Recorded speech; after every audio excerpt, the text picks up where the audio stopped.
Hello everyone, I am Neha and as you all know कि CSIR exam हो चुका है और आप जो उसकी आंसर की है वो भी रिलीज़ हो गई है।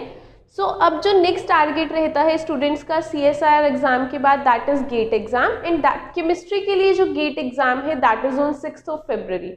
तो लास्ट के 15 डेज बचे हैं। जो गेट का एग्ज़ाम है वो ईयरली होता है, एनुअली होता है। तो उसमें क्या है कि आप लोग पूरा साल प्रिपेयर कर रहे हैं, लेकिन अगर लास्ट के 15 डेज आप वो अच्छे से इन्वेस्ट नहीं कर पा रहे, एक स्ट्रेटेजिकली नहीं यूज़ कर पा रहे हैं, तो आपकी जो 1 ईयर की जो हार्डवर्क है वो सब वेस्ट हो जाएगा। Okay, so based upon that I will tell you about the strategy in the last 15 days की लास्ट के 15 डेज में एग्ज़ाम को क्रैक करने के लिए जो भी आपने एक हार्डवर्क किया है उसका आउटकम आपको कैसे लेके आना है, that we will discuss in today's lecture.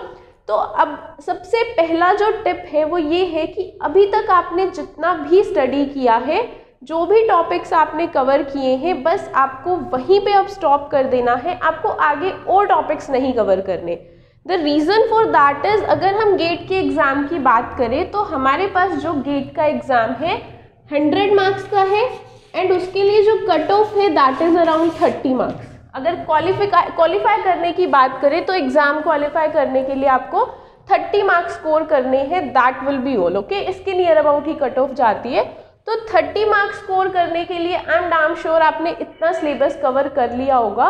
Rather कि आप और टॉपिक्स कवर करें, उससे अच्छा होगा कि जो टॉपिक्स आपने कवर किए हैं आप उन्हीं को बहुत अच्छे से उनको एक होल्ड बना लें उन पे, ताकि आप उसमें से एग्ज़ाम में क्वेश्चन है वो सॉल्व कर पाओ। So first of all, I'll tell you about a few strategies या few do's and don'ts of the exam। तो अगर हम एग्ज़ाम की बात करें, 100 मार्क्स के एग्ज़ाम में जो आपका 15 मार्क्स है, general aptitude carries 15 marks. Students क्या करते हैं, जनरल एप्टीट्यूड को कवर नहीं करते, उसको हमेशा भूल जाते हैं, उसको इग्नोर करते हैं। बट जहाँ पे आपको 100 मार्क्स है उसमें से 15 पे जनरल एप्टीट्यूड मिल रहा है and 30 is the qualifying marks, so never ignore that. तो अभी के लिए लास्ट 15 डेज के लिए अगर आप 2 आवर्स अ डे इन्वेस्ट करोगे जनरल एप्टीट्यूड पे, that will be sufficient. You can score near around 10-12 marks, because gate का एप्टीट्यूड नेट के कंपैरेटिवली थोड़ा टफ आता है। तो उसके लिए आप अगर 2 आवर्स भी डेली इन्वेस्ट करते हो, you can crack some questions. Okay, उसके बाद जो हमारे पास एक जो टिप है to solve the crack the exam, that is you have to do active learning. अभी तक आप सब कुछ बहुत अच्छे से कर चुके हैं, आप बहुत टाइम से प्रिपेयर कर रहे हैं, but talking about the last 15 days, अब आपकी जो स्ट्रेटेजी है वो चीज़ों को दोबारा से क्या होगा कि रिवाइव करें उनको अच्छे से। एक्टिव लर्निंग से मेरा क्या मतलब है, अगर आप फिजिकल केमिस्ट्री पढ़ रहे हैं तो रेदर देन कि आप बुक खोल के you are just revising, just close your notes and try to memorise कि क्या आपको याद है बुक बंद करके। आपको ये नहीं है कि बुक खोल के उसको रीड कर रहे हो और एग्जाम में जा रहे हो तो आपको कुछ भी याद नहीं आ रहा। That will not help you. The thing you need to do right now is close your notes और आप एक बार से मेमोराइज करके सोचो कि काइनेटिक्स में मैंने जो फॉर्मूला पढ़ा था वो क्या था, क्वांटम में जो फॉर्मूला पढ़ा था इसके बाद क्या था, इसके बाद क्या था। ऐसे आपके जो फॉर्मूलाज हैं वो बहुत ज़्यादा क्या हो जाएंगे, उस पर एक अच्छी होल्ड बन जाएगी and then you can easily memorise the formulas in the exam. And obviously you know कि एग्जाम को क्रैक करने के लिए फॉर्मूलाज कितने इंपॉर्टेंट है। ठीक है, so this is the trick for learning the formulas. Close your notes and then try to memorize rather than giving a thorough reading. Okay? उसके बाद अगर हम इस बार के एग्ज़ाम की बात करें तो एग्ज़ाम में क्या है, इस बार MSQ क्वेश्चंस इंट्रोड्यूस कर दिए गए हैं। These are multiple select questions. तो multiple select questions पहले कभी भी नहीं पूछे जाते थे। This is the first time that MSQ questions has been asked. तो इसमें क्या होगा कि more than one option will be correct. तो आपको इसमें से अभी तक, क्योंकि गेट के एग्जाम में तो ऐसे क्वेश्चंस आए नहीं है, so to take a idea of the MSQ type questions, आप क्या करोगे, एक बार IIT JAM के क्वेश्चंस, IIT JAM के प्रीवियस ईयर पेपर्स को एक बार आप उसको गो थ्रू करोगे, क्योंकि उसमें MSQ क्वेश्चंस काफ़ी ईयर से पूछे जा रहे हैं। गेट का एग्ज़ाम और IIT JAM का एग्ज़ाम दोनों ही सेटअप किया जाता है by the IITians, by the IIT institutes. तो उसमें आपको क्या करना है, चाहे लेवल का डिफरेंस होगा बट स्टिल जो फॉर्मेट होगा, अगर वहाँ पे लाइक यू कैन सी कि उसमें MSQ टाइप क्वेश्चन ज़्यादातर इनऑर्गेनिक केमिस्ट्री से पूछे जाते हैं, तो एक बार आप IIT JAM का पेपर चेक कर सकते हो और वहाँ पे आप देख सकते हो कि किस टाइप का पैटर्न फॉलो किया जाता है MSQ टाइप क्वेश्चंस में। बिकॉज गेट में this is for the very first time, तो किसी भी प्रीवियस ईयर पेपर से आपको हिंट नहीं मिलेगी, ये हिंट आपको मिलेगी IIT JAM के एग्ज़ाम से। ओके, उसके बाद एक और इम्पॉर्टेंट पॉइंट है जिस पे आपको अभी टाइम इन्वेस्ट करना है, दैट आर यूनिट्स। अगर आप फिजिकल केमिस्ट्री की बात करो तो गेट के एग्ज़ाम में यूनिट्स वाले पार्ट पे बहुत ज़्यादा फोकस किया जाता है कि जो आपको यूनिट्स क्वेश्चन में गिवन होंगी वो कैलोरी में होंगी और आंसर जूल में पूछ लिया जाएगा, कैलोरी में गिवन होंगी और ये आपको इलेक्ट्रॉन वोल्ट में पूछ लिया जाएगा। तो आपको क्वेश्चन भी आता होगा, फॉर्मूला भी आता होगा, कैलकुलेशंस भी आती होंगी, सिर्फ यूनिट कन्वर्जन पे यू विल गेट स्टक, तो उससे आपको कोई भी मार्क्स स्कोर नहीं कर सकते। सो इस टाइम पे आपका एक और फोकस रहना चाहिए, that is the unit conversions, मतलब कि this is equal to this. जैसे अगर आप, बहुत सारे स्टूडेंट्स होते हैं जो ये नहीं, जिन्हें नहीं पता होता metre cube is equal to how much litre. So ये पॉइंट जब आप स्किप कर देते हो अपनी प्रैक्टिस के टाइम पे, एग्जाम में जाके सिर्फ इन फैक्टर्स की वजह से, यूनिट्स की वजह से, फॉर्मूलाज की वजह से आपके 2-3 क्वेश्चन ऐसे ही मिस हो जाते हैं जो आपको अच्छे से आते भी होते हैं। So these are my tip and tricks to crack the exam.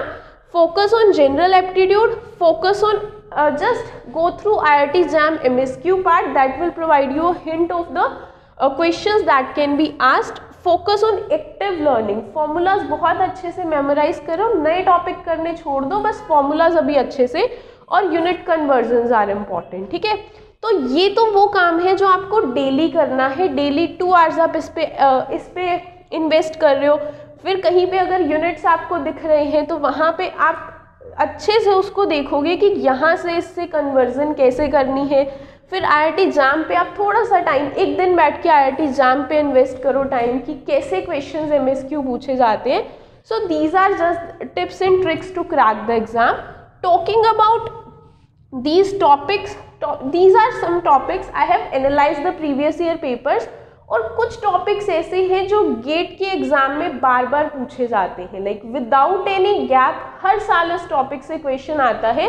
Because gate में जो भी क्वेश्चंस पूछे जाते हैं उनका मेन टारगेट ये रहता है कि स्टूडेंट का एप्लीकेशन पार्ट कैसा है, वो अपनी नॉलेज को अप्लाई कैसे कर पा रहा है। So on the basis of that there I have selected a few topics जो आप क्या कर सकते हो एग्जाम में, लाइक अभी आप इनको अच्छे से रिवाइज कर सकते हो, बिकॉज इसमें से हर साल क्वेश्चंस आते ही आते हैं।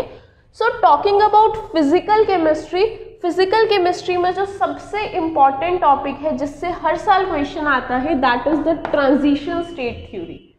इस टॉपिक से अगर आप प्रीवियस ईयर के एग्जाम्स उठा के देखोगे 2015 से 20 के लास्ट 6 ईयर्स के एग्जाम में 5 times the question has been asked.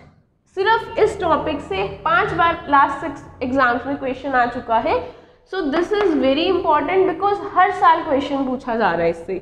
उसके बाद है पैरेलल और कॉन्जिक्यूटिव रिएक्शंस, काइनेटिक्स में से ही, इसमें से दोनों में से ईदर पैरेलल या कॉन्जिक्यूटिव, दोनों में से एक रिएक्शन में से हमेशा आपको एग्जाम में क्वेश्चन दिखेगा ही दिखेगा, कभी इसमें से आ जाएगा कभी इसमें से आ जाएगा। So last time the question was asked from consecutive reactions, so इस बार चांसेस है कि पैरेलल रिएक्शन से आ जाएगा, ठीक है। उसके बाद क्वांटम की अगर बात करें तो क्वांटम में कॉम्यूटेटर्स से बहुत बार गेट के एग्जाम में क्वेश्चंस पूछे जाते हैं। कॉम्यूटेटर जो ऑपरेटर्स है, लाइक कॉम्यूटेटर ऑपरेटर्स और एनी अदर ऑपरेटर्स, जो ऑपरेटर्स वाला पार्ट है उसमें से हर बार एग्जाम में क्वेश्चंस बहुत बार पूछे जाते हैं। बिकॉज ये यहाँ पे भी क्या है, this is the application part, कि आप किसी चीज़ को अप्लाई कैसे कर पा रहे हो, और these type of topics are asked in the GATE exam. अगर बात करें सॉलिड स्टेट की तो वहाँ पे हर साल ब्रैग्स लॉ से बहुत क्वेश्चंस पूछे जा रहे हैं, या फिर कभी ब्रैग्स लॉ से आ रही है या फिर ये वाले फॉर्मूला से आ रही है, जो हमारे पास इंटरप्लेनर डिस्टेंस का फॉर्मूला है h² + k² + l² / a², इस फॉर्मूला से। सो ये दो टॉपिक्स हैं जो आपको लास्ट के डेज में कवर कर लेने हैं। Next is photochemistry.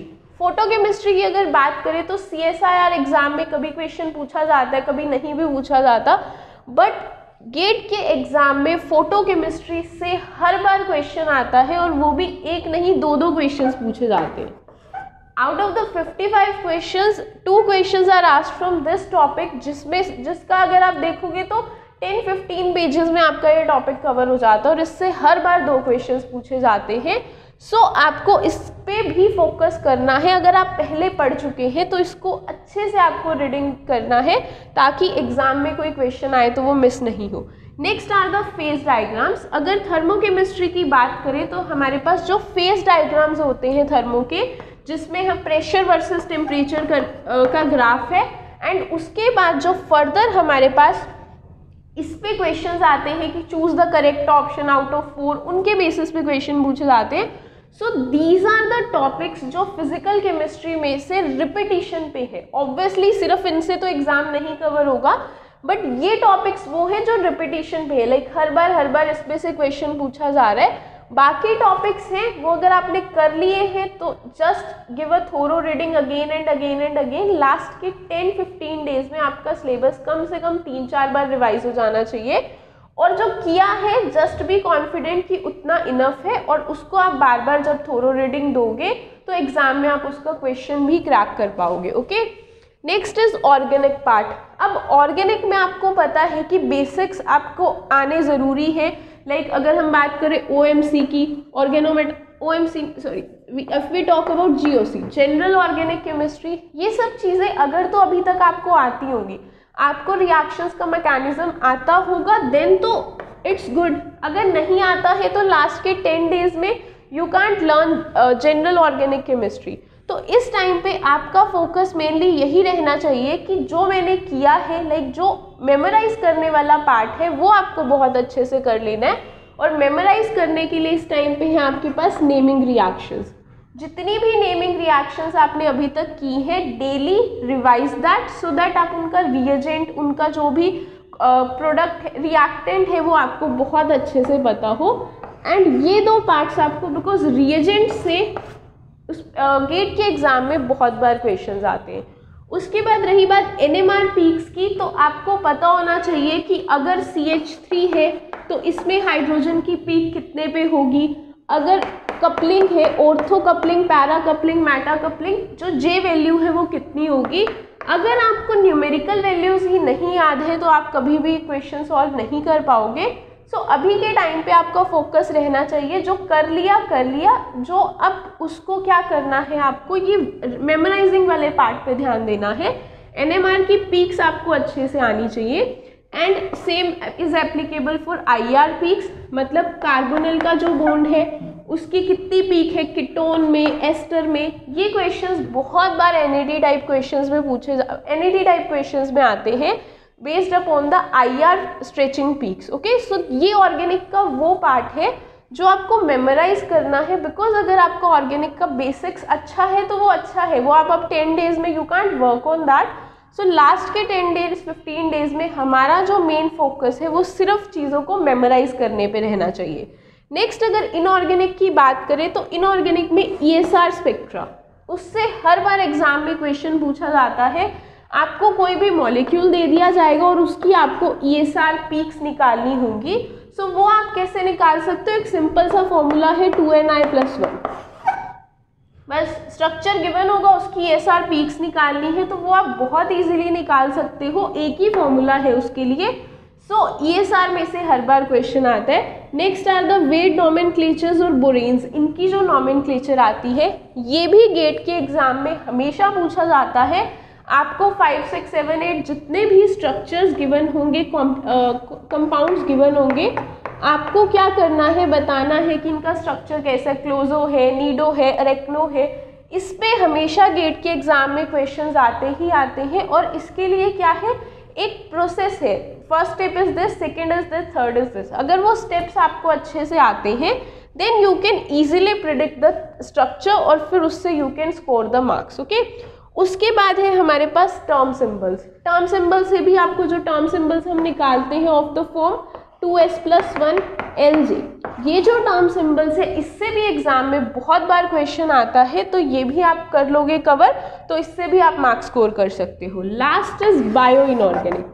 Bio inorganic आपको पता है हर एक कॉम्पिटिटिव एग्जाम में बहुत इंपॉर्टेंट रोल प्ले करती है, एंड ये जो सारा पोर्शन है वो that is based upon your memorisation, कि आप उसको कितने अच्छे से मेमोराइज करते हो। अगर आप उसको अभी तक अगर आपने बायो इनऑर्गेनिक सिर्फ जस्ट ऐसे ही करी है, आपको बहुत अच्छे से नहीं आती है, सो अभी आपका फोकस रहना चाहिए कि बायो इनऑर्गेनिक का हर एक टॉपिक कि इस पर्टिकुलर एंजाइम में कौन सा मेटल है वो आपको बहुत अच्छे से आना चाहिए, बिकॉज इसमें से डायरेक्ट क्वेश्चन आते हैं, इधर 3 मार्क्स का पेपर आ जाएगा और 5 का आ जाएगा। एंड ये एक ऐसा टॉपिक है जो लास्ट के डेज में अगर आपने नहीं पढ़ा तो पहले चाहे इस पे जितना भी मर्जी टाइम इन्वेस्ट किया हो, आप इसको सॉल्व इस पे से क्वेश्चन अटेम्प्ट नहीं कर सकते। So these are the topics that you need to focus on in the last 15 days. अगर इनमें से जो टॉपिक्स किए हैं पहले उन्हीं पे फोकस करना है, कुछ नया हमें लास्ट के 15 डेज में नहीं पढ़ना। Okay, so these are the topics and these are some dos and don'ts that you have to do to crack the exam. और इन्हीं टिप्स के बेसिस पे आप जो लास्ट के 15 डेज है उसमें से भी अपनी रैंक को बूस्ट कर सकते हैं by scoring 10 and 15 marks extra. Okay, so that will be all.